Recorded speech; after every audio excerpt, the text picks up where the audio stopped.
Hello Booktube, c'est Jess et bienvenue aujourd'hui sur ma chaîne pour une nouvelle vidéo. Alors aujourd'hui on va se retrouver pour une petite chronique. Une chronique d'une BD que j'ai lue assez rapidement à sa sortie. À vrai dire c'est une BD que j'attendais énormément étant donné que l'auteur de cette BD n'est autre que Cyprien Iov.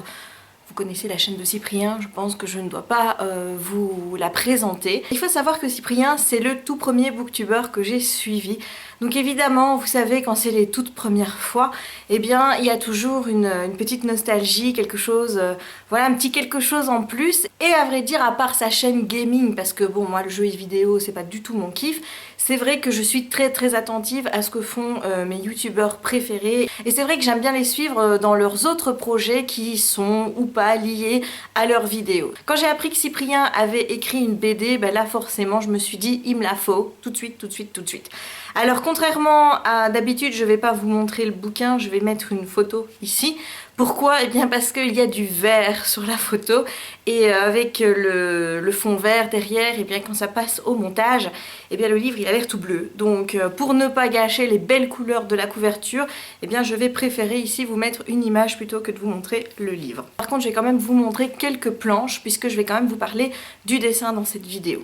Alors Roger et ses humains, qu'est-ce que c'est? Eh bien c'est une BD dans laquelle on va suivre un tout petit robot tout blanc qui s'appelle Roger, qui va tomber un petit peu par hasard, on ne sait pas trop comment il arrive là, dans le salon de Hugo et Florence, qui est un couple j'ai pas envie de dire de geek, lui est plus geek qu'elle, donc lui il ne travaille pas, il est au chômage et il passe sa journée à jouer aux jeux vidéo, tandis que sa copine elle part travailler et elle n'est pas toujours très contente de voir eh bien, ce que son compagnon fait de ses journées, c'est-à-dire rien à part jouer à des jeux vidéo. C'est donc dans ce contexte que Roger arrive dans leur petit ménage et eh bien, je vais pas vous en dire plus au niveau du résumé, j'ai pas envie de trop vous en dévoiler parce qu'il y a une vraie histoire de fond derrière. On se pose beaucoup de questions sur l'origine de Roger, d'où est-ce qu'il vient, qui l'a construit, pourquoi, dans quel but, etc. etc.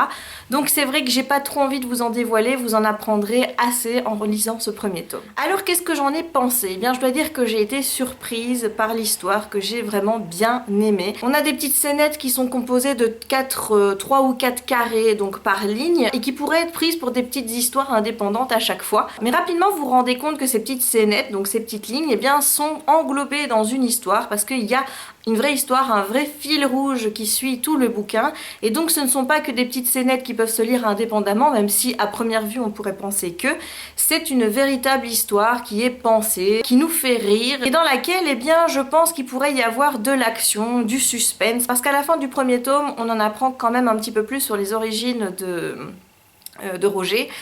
Et je dois dire que pour les tomes suivants, si ça se poursuit comme ça s'annonce un peu plus musclé tout en restant toujours dans l'humour. Il y a des scénettes qui m'ont vraiment fait rigoler, comme celle-ci, vous voyez, c'est la deuxième, hop ici, donc où Hugo et Florence se disputent en se demandant qui tient la culotte hein, dans leur couple, et finalement Roger leur répond eh bien que c'est le chat. J'ai trouvé personnellement cette petite scénette particulièrement drôle parce que j'ai pu faire le comparatif chez moi. C'est vrai que on pourrait penser aussi que c'est le chien qui décide de tout. Voilà, donc ça m'a fait beaucoup rire.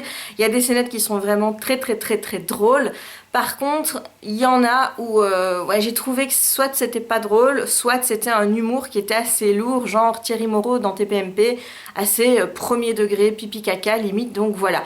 Donc il y a des scénettes qui sont très bien, il y en a d'autres qui sont moins bien, mais elles s'englobent parfaitement dans le récit et je dois dire que j'ai passé un bon moment et qu'il me tarde maintenant de lire le tome 2 pour avoir la suite de l'histoire. Je vais passer maintenant au dessin, donc le dessin qui est de Paka, et là je dois dire que je suis beaucoup plus mitigée que je ne le suis par rapport au scénario, c'est-à-dire que je vais être honnête, j'ai pas aimé les dessins du tout. Pourtant je suis plutôt cliente de ce genre de dessin, un dessin qui est pas fouillé, qui est pas non plus très précis, quelque chose qui est vraiment humoristique et donc qui n'a pas besoin de tralala tout autour, on se limite à un trait qui va montrer l'expression des personnages, etc.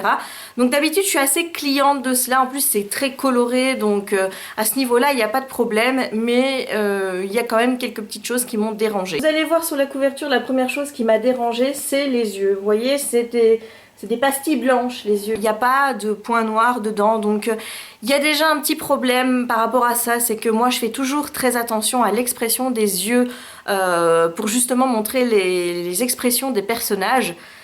bah là il n'y en avait pas. Donc c'est vrai que ça m'a un petit peu gênée et je sais que Manu en a parlé aussi dans sa vidéo. Elle a dit qu'elle s'y était habituée. Moi personnellement je m'y suis pas habituée du tout et je regrette vraiment qu'il n'y ait pas plus d'expression au niveau des yeux. Un tout petit point dedans qui puisse montrer justement l'émotion qui est ressentie par le personnage. Mais c'est pas tout, ce qui m'a vraiment dérangée, c'était l'expression de peur. Voilà, quand les personnages montraient de la peur, j'ai trouvé que la manière de le dessiner, c'était pas top. Je vais vous montrer tout de suite et puis je vous dirai à quoi ça me fait penser. Donc voilà, vous avez ici un personnage là, dans la première ligne, qui ressent de la peur. Voilà, et ici on le voit aussi avec les deux personnages dans la dernière ligne ici. Là, voilà, j'espère que je montre bien. Comme vous pouvez le constater, cette expression de peur est représentée par des espèces de gouttes qui tombent sur le visage de nos personnages. Et bien moi ça m'a pas fait du tout penser à ça, ça m'a fait penser à des gouttes de cire qui tombaient le long d'une bougie. Alors évidemment quand vous pensez à de la cire qui coule, et ben forcément c'est plus très crédible au niveau des personnages. On aurait dit des personnages de cire qui étaient en train de fondre tout simplement. Et donc voilà, moi j'ai pas du tout aimé, ça c'est vraiment très personnel. Hein, il y en a d'autres qui ne seront peut-être pas gênés par ce point là, mais voilà, moi ça m'a gêné. Hormis ce point, je n'ai rien d'autre à vous ajouter concernant cette BD. Le principal c'est que j'ai passé un super moment, que j'ai apprécié l'histoire de Cyprien. J'ai aussi aimé retrouver son univers de YouTube dans ses petites scénettes. Il parle de YouTube à certains moments, qui regardent des vidéos, etc.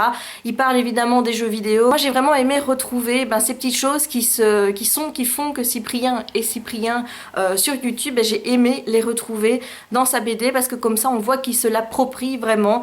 Il ne me reste donc plus qu'à attendre la publication du tome 2. J'espère que ce sera bien vite et qu'il va pas falloir attendre un an. Mais en attendant, si vous avez envie de passer un très bon moment, je vous conseille cette BD. Je suis un petit peu plus mitigée sur le dessin, mais là pour moi ce qui comptait c'était vraiment le scénario, vu que c'était la partie Cyprien. Je suis pas trop déçue et je lui mettrai une note de 3,5 sur 5. Cette chronique est maintenant terminée, j'espère qu'elle vous aura plu. Si c'est le cas, n'hésitez pas de laisser un petit pouce en l'air, de commenter le cas échéant, de partager la vidéo et si c'est pas encore fait, eh bien abonne-toi. On se retrouve très bientôt en vidéo et en attendant il ne me reste plus qu'à vous souhaiter de belles découvertes livresques. Ciao!